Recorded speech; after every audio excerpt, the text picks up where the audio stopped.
Au nom du Père et du Fils et du Saint-Esprit, Amen. Le Seigneur soit avec vous et avec votre esprit. Évangile de Jésus-Christ selon saint Luc. En ce temps-là, Jésus quitta la synagogue de Capharnaüm et entra dans la maison de Simon. Or, la belle-mère de Simon était oppressée par une forte fièvre et on demanda à Jésus de faire quelque chose pour elle. Il se pencha sur elle, menaça la fièvre, et la fièvre la quitta. À l'instant même, la femme se leva et elle les servait. Au coucher du soleil, tous ceux qui avaient des malades atteints de diverses infirmités les lui amenèrent. Et Jésus, imposant les mains à chacun d'eux, les guérissait. Et même des démons sortaient de beaucoup d'entre eux en criant: c'est toi le Fils de Dieu.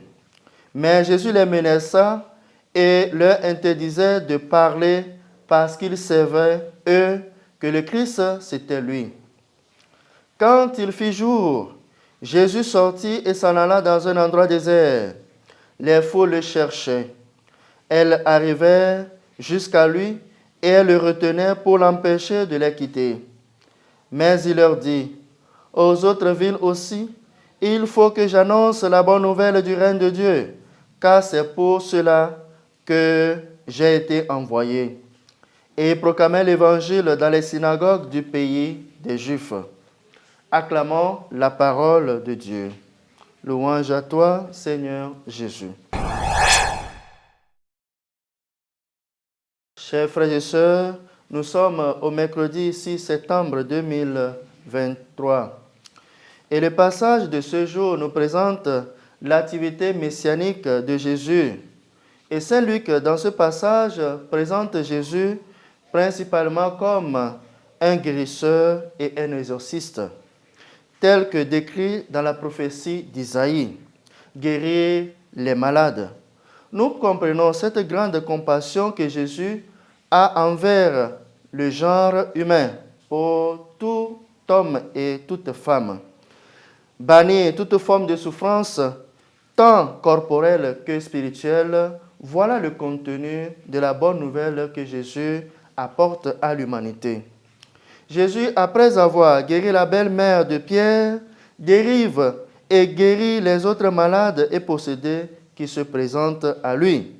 Nous comprenons que l'enseignement et la guérison sont étroitement liés. La parole de Dieu libère et guérit. Donc, frères et sœurs, nous pouvons nous poser la question aujourd'hui: quelle est l'importance, quelle est la place de la parole de Dieu dans nos vies? Que nous puissions être ouverts à cette parole pour nous être délivrés. Un autre aspect qui attire notre attention dans ce passage est que Jésus n'était pas resté dans cette euphorie de la guérison. L'Évangile souligne que très tôt le matin, dès qu'il fait jour, Jésus s'est rendu dans un endroit désert. Et nous comprenons bien le sens du désert dans la Bible. C'est le lieu de la rencontre avec le Seigneur. Chers frères et sœurs, Jésus nous montre qu'il faut chercher le Seigneur, que tout ce que nous faisons, c'est grâce à lui. Nous devons chercher le Seigneur en tant que source de notre énergie, reconnaître que nos succès viennent de lui, puiser notre source et notre énergie en Dieu pour pouvoir être efficace. Laisser la première place plutôt à Dieu, qui est la source de tous nos biens. Voilà ce que le Seigneur nous enseigne aujourd'hui, à être attentif aux besoins de nos frères et sœurs et à laisser la première place à Dieu, à le rechercher très tôt le matin dans nos prières.